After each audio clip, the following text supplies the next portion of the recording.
আমাদের মধ্যে নানা ব্যাপারে মতের পথের পার্থক্য থাকার পরেও আমরা 5ই আগস্টের মধ্য দিয়ে আমাদের মধ্যে যে জাতীয় ঐক্য গড়ে উঠেছে সেই ঐক্যটাকে আমরা যাতে ধরে রাখতে পারি সেই আকুতিটা প্রত্যেকের বক্তব্যের মধ্য দিয়ে বেরিয়ে এসছে। এটাকে আমরা ধারণ করতে চাই।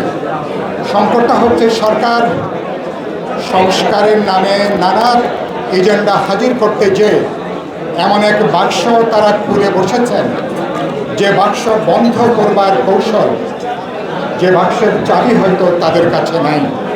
উদ্বেগের জায়গাটা হচ্ছে এইখানে। এজেন্ডাটাকে তারা এত বড় করে ফেলেছেন, কিভাবে তারা ছোট করে আনবেন, জনপ্রত্যাশা পূরণ করে কিভাবে বাংলাদেশ নির্বাচনের মধ্য দিয়ে একটা গণতান্ত্রিক অভিযাত্রার পথে হাঁটবে, এই ব্যাপারে এখনও পর্যন্ত মানুষের মধ্যে দ্বিধা, দ্বন্দ্ব, সন্দেহ, অস্পষ্টতা এখনও পর্যন্ত আমরা লক্ষ্য করেছি। আমি সরকারকে বলতে চাই, আপনাদের এজেন্ডাটাকে ছোট করে আনেন, জনপ্রত্যাশার জায়গাটা বিবেচনার মধ্যে রেখে আপনারা সংস্কারের ভিত্তিটা তৈরি করবেন বোঝাপড়ার মধ্য দিয়ে। বিচারের ব্যাপারে সবাই আমরা ঐক্যমত্য, সবাই আমরা একতাবদ্ধ।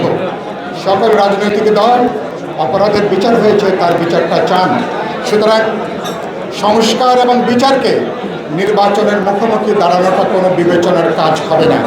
সুতরাং আমরা সংস্কার এবং বিচারের উদ্যোগটা অব্যাহত রাখার পাশাপাশি আলাপ আলোচনা করে বোঝাপড়ার মধ্য দিয়ে এবছরের মধ্যেই 16 বছর ধরে মানুষ যে নির্বাচনের জন্য অপেক্ষা করছে, এই নির্বাচনের মধ্য দিয়ে যাতে আমরা গণতান্ত্রিক অভিযানের পথে হাঁটতে পারি, আমি আশা করি সরকার সে ব্যাপারে উদ্যোগ নেবে। শেষে একটা ব্যাপারে কথা বলি। আজকে দেখলাম পুলিশ একটা সার্কুলার জারি করেছেন।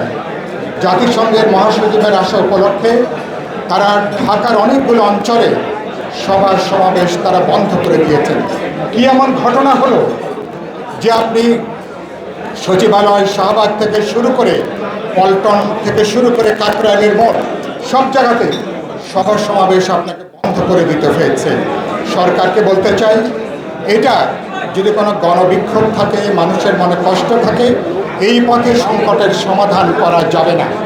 আরেকটা কথা, জাতিসংঘের মহাসচিবের সাথে জাতীয় ঐক্যমত কমিশনের বৈঠকের তারা ব্যবস্থা করেছেন। জাতিসংঘের মহাসচিবের সাথে জাতীয় ঐক্যমত কমিশনের বৈঠকের এটা আমাদের বিবেচনার মধ্যে এটা আসছে না। সংস্কার এটা আমাদের অভ্যন্তরীণ ব্যাপার।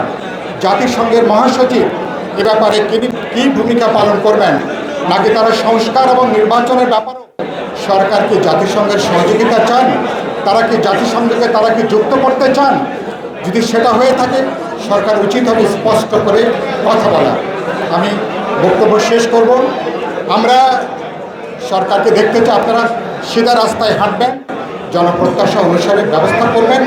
আমরা সরকারকে কার্যকর দেখতে চাই, সরকারকে আমরা ইফেক্টিভ ভূমিকায় দেখতে চাই। সবাইকে শুভেচ্ছা এবং অভিনন্দন।